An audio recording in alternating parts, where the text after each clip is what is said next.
The shadows of pre-dawn darkness stretched across the Belgian countryside like spectral fingers, concealing the most audacious military operation in history. At 4:25 in the morning in the pre-dawn darkness of May 10, 1949, German gliders silently skidded to a stop on the hilltop of the most heavily defended fortress in Europe, disgorging 71 highly trained German foot. The fortress they had come to conquer stood like a sleeping giant beneath the star-speckled skyfort Eben-Emael, Belgium's most formidable bastion and the cornerstone of the entire Allied defense line. Oberleutnant Rudolf Witzig crouched in the lead glider, his weathered face illuminated by the faint green glow of his instrument panel. At 23 years old, the young engineer had been handpicked to lead this unprecedented assault. His calloused hands gripped the detailed fortress plans one final time, memorizing every gun emplacement, every tunnel, every weakness that months of reconnaissance had revealed. The fate of the entire German offensive into Belgium hung on the success of this single, desperate gamble. Behind him, his pioneer and elite combat engineers checked their equipment with the methodical precision of men who understood that failure meant certain death. Each soldier carried hollow-charge explosives,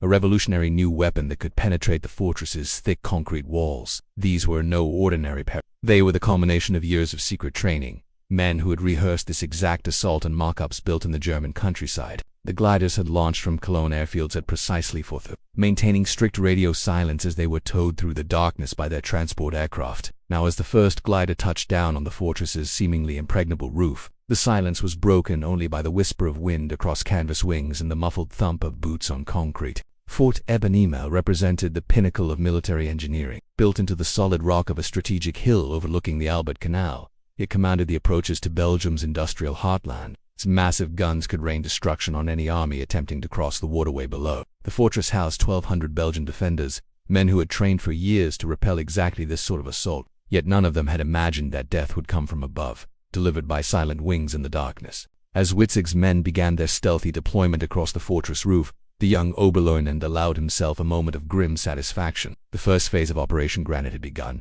and the enemy remained blissfully unaware of the storm that was about to break over their heads. The silent march had delivered them to the heart of Belgium's defenses, and now the real work would begin. The fortress's ventilation shafts and gun emplacements lay spread before them like a three-dimensional map, each target carefully marked in their memories. In the distance, the lights have twinkled peacefully, its citizens sleeping soundly in their beds, unaware that the fate of their nation was being decided in the darkness above them. The war that would reshape Europe had begun with a whisper, not a shout, and the men of Fort Eben-Emael were about to learn that even the mightiest fortress could fall to determination, innovation, and the element of complete surprise. The concrete beneath Witzig's boots felt solid and reassuring, a stark contrast to the precarious wooden floors of the gliders that had brought them here. He raised his hand, signaling his men to spread out across the fortress roof according to their carefully rehearsed plan. Each team had specific targets: the gun emplacements, the observation posts, the ventilation systems that would allow them to flood the fortress with smoke and confusion. Sergeant Hans Meyer crept toward the first gun casemate, his hollow-charge explosive secured tightly to his back. The massive concrete structure loomed before him like a sleeping monster, its steel-plated gun ports facing westward toward the expected line of attack. No one inside could have imagined that their doom was approaching from directly above, carried by men who had literally fallen from the sky. The Belgian defenders maintained their routine night watch, unaware that their fortress had already been compromised. Private Jean Delacroix stood at his post in the central observation tower, scanning the horizon for signs of German movement. The intelligence reports had been increasingly dire. Invasion seemed imminent, but the fort's commanding officer, Major Jean Gertrandet, had assured his men that Eben-Emael was impregnable. The fortress had been designed to withstand the heaviest artillery bombardment, and its position made conventional assault impossible. As Meyer attached his explosive charge to the gun casemate's armored coupe, the first phase of the assault began in earnest. The hollow-charge technology was revolutionary, capable of burning through 18 inches of hardened steel in seconds. These weapons represented the cutting edge of military science, and the Belgian defenders had no defense against them. The explosion that followed was muffled but devastating, the shaped charge focusing its energy into a white-hot jet that sliced through the fortress's armor like a knife through butter. The blast echoed through the fortress corridors, awakening the sleeping garrison to a nightmare they could never have imagined. Emergency bells began to ring throughout the complex as Belgian soldiers stumbled from their bunks, struggling to understand what was happening. The fortress's communication systems crackled to life as frantic reports flooded in from across the installation. Gun positions were being destroyed by unknown explosives, and strange figures had been spotted moving across the fortress roof. Witzig coordinated his teams with the precision of a conductor leading an orchestra. Each explosion was timed to maximize confusion and prevent the Belgians from mounting an organized response. The fortress's most dangerous weapons, the massive 75mm and 100-20-mm guns that could devastate approaching German forces, were neutralized within the first 30 minutes of the assault. Major Bertrand raced through the fortress corridors, trying to piece together the chaotic reports flooding in from his subordinates. The impossible was happening. Fort Ebenemer, the strongest fortress in Europe, was under attack from within. The Major's military training had prepared him for siege warfare, artillery bombardment, and infantry assault, but nothing had prepared him for this unprecedented form of vertical envelopment. As dawn began to break over the Belgian landscape, the first phase of Operation Granite was nearing completion. The fortress's primary armaments had been systematically destroyed, and the German pioneers had established control over the installation's vital systems. The Belgian defenders, trapped in their underground chambers, could only listen in horror as explosions echoed through the corridors above them. The success of the assault depended on speed and surprise, both of which Witzig's men had achieved in abundance. The fortress that had been designed to hold out for months against a conventional siege was falling to fewer than 90 German soldiers in a matter of hours. The silent march had delivered them to the heart of Belgium's defenses, and now those defenses were crumbling like a house of cards. The labyrinthine corridors of Fort Ebenemer had become a maze of terror and confusion. Belgian soldiers huddled in their underground chambers, the massive concrete walls that had once promised security now feeling like the walls of a tomb. The systematic destruction of their fortress's armaments had left them deaf to the outside world. Cut off from any hope of reinforcement or relief, Major Bertrand gathered his remaining officers in the fortress's command center, a subterranean chamber buried deep beneath tons of reinforced concrete. The electric lights flickered ominously, powered by generators that could fail at any moment. Maps of the fortress covered every available surface, but the red marks indicating destroyed positions grew more numerous with each passing hour. Gentleman Bertrand addressed his staff, his voice steady despite the chaos raging above them. We face an unprecedented situation. The enemy has somehow gained access to our roof installations and is systematically destroying our defensive capabilities. Our primary mission now is to prevent them from penetrating into the fortress proper and to hold out until relief arrives. Above them, Witzig's pioneers continued their methodical destruction of the fortress's defensive systems. The young Oberleutnant had divided his force into smaller teams, each tasked with specific objectives.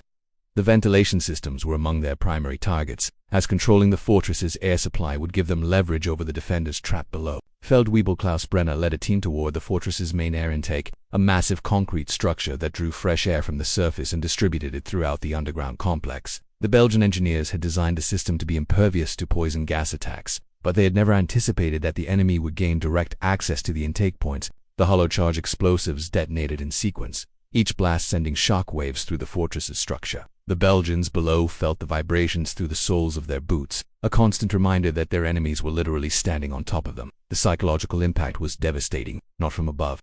As the morning sun climbed higher over the Belgian countryside, the fortress's situation became increasingly desperate. The German glider troops had achieved complete tactical surprise, and their systematic destruction of the installation's defensive systems had left the Belgians with few options. The fortress's massive guns, designed to rain destruction on approaching armies, had been reduced to smoke and ruins. Lieutenant Pierre Vandenberg led a small team of Belgian engineers in a desperate attempt to reach the surface and drive off the German attackers. They climbed through a maintenance shaft that led to one of the fortress's observation posts, their hearts pounding as they ascended toward the unknown. The shaft was narrow and claustrophobic, illuminated only by the beam of Vandenberg's flashlight. When they finally reached the surface, the sight that greeted them was devastating. The fortress's gun emplacements had been systematically destroyed, their armored cupolas blown apart by explosives of unprecedented power. German soldiers moved across the installation with the confidence of men who had already achieved victory, their faces blackened with smoke and determination. The Belgian counterattack lasted only minutes. The German pioneers,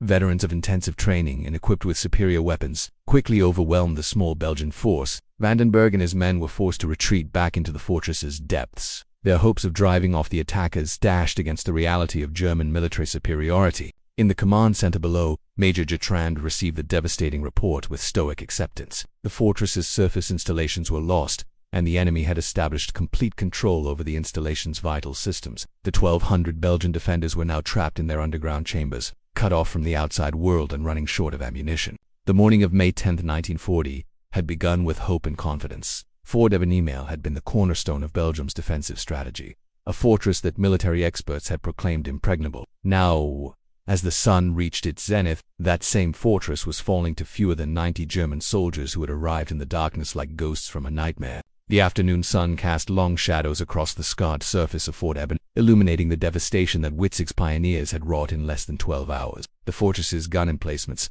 once proud symbols of Belgian military might, now stood as twisted monuments to the power of innovation and surprise. The hollow charge explosives had done their work with surgical precision, reducing the installation's most formidable weapons to smoking ruins. Deep within the fortress's underground chambers, the Belgian defenders faced a new and terrifying reality. The systematic destruction of their ventilation systems had begun to take its toll, and the air grew thick with dust and smoke. Emergency lighting cast eerie shadows on the concrete walls, and the constant rumble of explosions from above had created an atmosphere of barely controlled panic. Major Dutron knew that time was running out. The fortress's communication systems had been severed, cutting off any hope of coordinating with outside forces. The Belgian High Command had no way of knowing the true extent of the disaster that had befallen their most important defensive position. The Major's orders were clear: hold the fortress at all costs and prevent the enemy from establishing a foothold in Belgium's defensive line. According to military historians documented in the comprehensive analysis published by the Warfare History Network, the battle for Fort Eben represented a turning point in military strategy, demonstrating how traditional fortifications could be overcome through innovative tactics and technology. Witzig's men had established a defensive perimeter around the fortress's surface installations, preparing for the inevitable counterattack that would come when German ground forces arrived to relieve them. The young Oberleutnant understood that his mission was only half complete. Holding the fortress was just as important as capturing it. The Belgian defenders trapped below still outnumbered his force by more than 10 to 1, and they would undoubtedly attempt to retake their installation. The fortress's design had been intended to protect against external threats, but now that the enemy had gained access to the interior, those same defensive features worked against the Belgian garrison. The narrow corridors and reinforced chambers that had been designed to channel attacking forces into killing zones now served to trap the defenders in underground chambers, while their enemies controlled the surface. Sergeant Wilhelm Koch led a team of German engineers as they prepared to assault the fortress's main entrance from the inside. The massive steel doors had been designed to withstand direct artillery hits, but the Germans had discovered that the locking mechanisms could be reached through maintenance tunnels that the Belgian engineers had never intended to be defensible positions. The sound of cutting torches echoed through the fortress corridors as the German pioneers began their systematic penetration of the installation's interior defenses. Each steel door that fell brought them closer to the heart of the fortress, where the Belgian command staff waited with diminishing hope. The hollow charge explosives that had proven so effective against the fortress's armored surfaces were equally devastating against interior barriers. As the afternoon wore on, the Belgian defenders found themselves caught between two equally desperate options: surrender the fortress to a handful of German soldiers, or continue a hopeless resistance that would only result in greater casualties. The fortress's medical facilities were overwhelmed with wounded soldiers, and the air quality continued to deteriorate as the German-controlled ventilation systems pumped smoke and dust into the underground chambers. Lieutenant Colonel Emil Eben, the fortress's advocated for a final desperate assault that would attempt to retake the surface installations through sheer force of numbers. The plan was desperate and likely suicidal, but it offered the only hope of breaking the German stranglehold on the fortress. Major Dutron listened to the proposal with growing desperation, knowing that conventional military doctrine offered no solution to their unprecedented situation. The fortress that had been designed to withstand months of siege warfare was collapsing after less than 24 hours of combat. The silent march that had delivered the German attackers to their objective had proven more effective than any conventional assault could have been. The walls of Fort Eben, both literal and metaphorical, were indeed coming down, and with them, Belgium's hopes of stopping the German advance. The sun began its descent toward the western horizon, casting the battered fortress in shades of orange and red that seemed to mirror the fire and destruction that had consumed Fort Eben throughout the day. The German pioneers had been fighting for nearly 14 hours, their initial advantage of surprise now replaced by the grim determination of professional soldiers who understood that failure was not an option. Witzig stood atop the fortress's central observation tower, surveying the battlefield that his men had created. The installation's gun emplacements lay in ruins, their twisted metal and shattered concrete testament to the devastating effectiveness of the hollow charge explosives. In the distance, he could see the dust clouds kicked up by approaching German ground forces, the relief column that would secure his hard-won victory. Below ground, the Belgian defenders had reached their breaking point. The fortress's water supply had been contaminated by debris from the explosions, and the air had become nearly unbearable. Medical supplies were running low, and the wounded were being treated in corridors that had never been designed to serve as hospitals. The psychological impact of being trapped underground while enemies controlled the surface had taken its toll on even the most disciplined soldiers. Major Dutron faced the most difficult decision of his military career. The fortress's defensive capabilities had been systematically destroyed, and his men were trapped in underground chambers with no hope of relief. The Belgian High Command had no way of knowing the true extent of the disaster, and any rescue attempt would arrive too late to be effective. The German ground forces that Witzig could see approaching were elements of the Sixth Army, tasked with exploiting the breakthrough that the glider assault had created. The original plan had called for the pioneers to hold the fortress for just a few hours, but the completeness of their victory had exceeded all expectations. The Belgian defenders were no longer capable of offering effective resistance, and the fortress's strategic value had been neutralized. As evening approached, the sound of approaching tanks and armored vehicles echoed across the Belgian countryside. The German relief column had traveled through the night, racing to reach the fortress before the Belgian army could mount a camp. The success of Operation Granite had opened a crucial gap in Belgium's defensive line, and exploiting that gap was essential to the success of the entire German offensive. Feldwebel led the final assault on the fortress's command center, his team of engineers moving through corridors that had been abandoned by their Belgian defenders. The hollow charge explosives made short work of the reinforced steel doors, and the sound of their detonation echoed through the underground chambers like the knell of doom. The Belgian garrison's final resistance crumbled as German soldiers poured into the fortress's deepest chambers. The defenders, exhausted and demoralized by nearly 15 hours of continuous combat, offered only token resistance before laying down their arms. The fortress that had been designed to withstand months of siege warfare had fallen in less than a day. Major Dutron stood in the ruins of his command center, surrounded by the maps and plans that had once represented Belgium's hopes of stopping the German advance. The fortress's surrender was not just a military defeat, it was a symbol of how quickly the old methods of warfare had become obsolete. The silent march that had delivered death from above had rendered traditional fortifications meaningless. As the German relief column reached the fortress's main entrance, Witzig's pioneers emerged from the underground chambers that they had conquered. The young Oberleutnant's face was blackened with smoke and exhaustion, but his eyes held the satisfaction of a man who had achieved the impossible. The fortress that military experts had proclaimed impregnable had fallen to fewer than 90 German soldiers. The battle for Fort Ebenheim was over, but its implications would echo throughout the war that was just beginning. The silent march had proven that innovation and audacity could overcome even the most formidable defenses, and the age of fortress warfare had ended with the sound of glider wings in the darkness. The morning of May 11, 1941 dawned gray and somber over the ruins of Fort Ebenheim. The fortress that had once stood as a monument to Belgian military engineering now served as a testament to the devastating effectiveness of German tactical innovation. The twisted remains of gun emplacements and the crater-scarred concrete surfaces told the story of a battle that had redefined the nature of modern warfare. Witzig stood in the fortress's command center, now serving as a temporary headquarters for the German forces that had poured through the gap his men had created. The young Oberleutnant had been promoted to Hauptmann in recognition of his achievement, but the weight of command sat uneasily on his shoulders. The success of Operation Granite had been complete, but the war that it had helped to unleash was far from over. The Belgian prisoners, including Major Jotran, were being processed by German military police. The fortress's commanding officer maintained his dignity despite the circumstances, his bearing that of a professional soldier who had done his duty under impossible conditions. The conversation between Witzig and Jotran was brief but respectful, two soldiers acknowledging the realities of a new kind of warfare. The strategic implications of the fortress's fall were already becoming clear. The German Sixth Army had exploited the breakthrough to advance deep into Belgian territory, and the entire Allied defensive line was collapsing. The fortress that had been designed to anchor Belgium's defenses for months had fallen in less than 36 hours, leaving the approaches to Brussels and Antwerp wide open. In the German High Command, the success of the glider assault had generated intense interest in airborne operations. The concept of vertical envelopment to tagging from above rather than from traditional directions had proven its worth in the most dramatic fashion possible. Plans were already being developed for similar operations against other Allied.